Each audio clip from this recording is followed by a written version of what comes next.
David and I were talking during the break about Will Levis, who sat there and sat some more and sat some more, and unlike Aaron Rodgers, was not selected in the first round, was sitting there with his girlfriend. And it does beg. What are you eating? Granola bar. Yeah. I didn't hear your countdown. Why would? What? That's a lie. I didn't hear it. I mean, David, you're sitting right next to me. You started the segment. You knew exactly. Well, because my mic went What on and I had to timing. talk. Yeah, Yes. No, but Come on. sometimes you have momentum while you're eating something and you have to take another bite. Like, you can't stop, right? I'm hungry. Yeah. Yeah. You had, you had granola bar Could have momentum washed it going. down with a water from a I branch who didn't, doesn't yeah. Do you think sponsor us. Do you think the mayo and the coffee and the eating the banana with the peel affected Will Levis's draft? No, I think placement? him not being What? very good this season affected his draft. I think it's the mayo and the coffee. Wasn't he the favorite to be selected number 1 overall? I think No. the odds were very skewed in Bryce Young's favor, like last Tuesday morning. Like, he was overwhelmingly on all the sports books. He had great odds, and then like Tuesday night something flipped, and people were crediting it mayo? to a Reddit post. It was a Reddit post that made him. He went from like a 50-1. Yeah, to like 5 to to a 1 or 4 to 1. 4 to 1. Yeah, and, But he was the heavy favorite to be drafted number 2 overall. well, yeah, but I don't know. The whole thing was very bizarre because then Bryce Young got drafted first overall, and everyone was like, "All right, we kind of knew that was going to happen." But he was not the favorite until last Tuesday night, and then all of the odds changed on the sports But books. he didn't come back for day 2. He disappeared. Right. He wasn't there. I don't One of the think guys did come Do back. they do the green room on day 2? Well, one of the guys who was sitting there Okay. from day 1 stayed and got drafted day 2. It and was has there. happened before. I mean, I remember like Deshaun Kaiser was on the red carpet for the draft his season that he was projected to be drafted in the first round, and he dropped into the second. I think it's outrageous that you invite players and then you have that as your PR for a league. It's not a good look. It's not.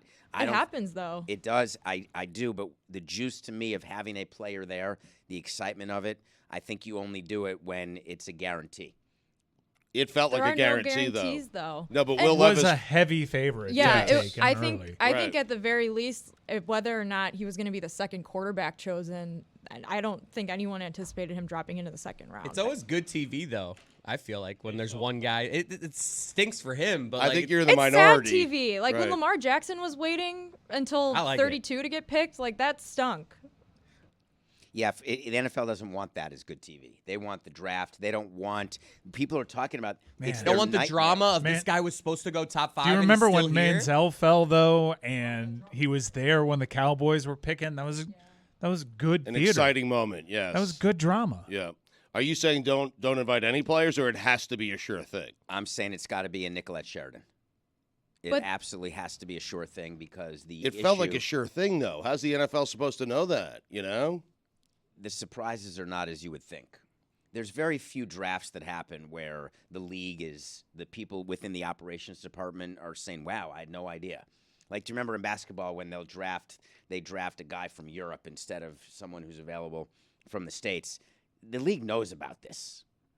So it's not like they get the call and say, "Oh my God, you're thinking of that guy?"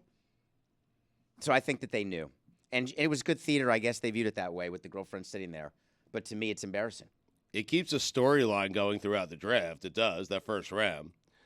Like, I didn't enjoy watching him suffer the way he did. Chris did. He's evil. I'm not saying I enjoyed it. I'm just saying I'm watching the draft. It's a storyline that I'm tracking. I'm like, oh, he's still there. I wonder where he's going to go. It makes it more interesting. I think also, like, players know that they might not get picked in the first round. Like, something could happen. It happens. Don't And you players- could always do a party at your house, which a lot of players do in the first round. And that's why I think some people get invited that might not get picked because they want a certain amount of people there to walk on the stage and get handed the jersey and hug Goodell. But not every player wants to be in Kansas City on draft night. They want to be at home with their families. And it happens every year, right? There's one person that slips through the draft, and you always see him, and they always go to him, and it's like, oh, here's the guy that's slipping this year.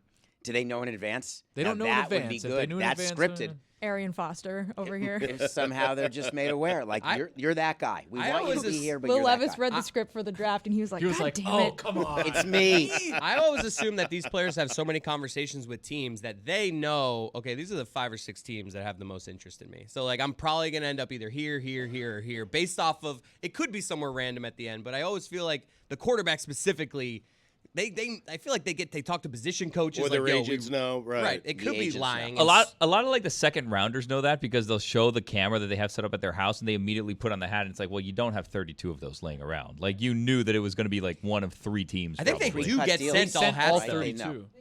They don't have all 32 hats. Yes, No, they they do. don't No, send they don't. 32 hats to the home of the draft. There was team. one the kid. first Baseball, rounders? we There knew. was one kid with a coffee table. It looked like all the hats were there. Do you know how when people say where they're going for college, they call it like signing day? Yes. And you think that they have like all these hats? Everybody knows where they're going. It's all pre-done, all of it, Yeah, but they take the final 3, I guess, and they make it just for theater. Yeah, but it's great. I But love you that don't need theater. 32 for that. So do you guys think that Will Levis left the? You're doubting Bryce Young has all 32 NFL caps? Way doubting. I know like the university accounts that post some of like the congrats blank player videos. They have the players that are projected to get drafted try on all 32 hats and do 32 takes so that they have a social video for it. They have to. Notre Dame did that this year. Like they have to. So it wouldn't surprise me. And the league probably gets free New Era hats. Why wouldn't they send them out to or ESPN, whoever is doing it, to whoever they're sending their live shot cameras to? I mean, it makes sense. I don't know why you would risk not having it if it's the shot that you want. In Yeah, they fairness, don't New send Era sent us 32. like 8 hats to Exactly. here, and none They're of us just- got They're drafted. just printing hats left and right.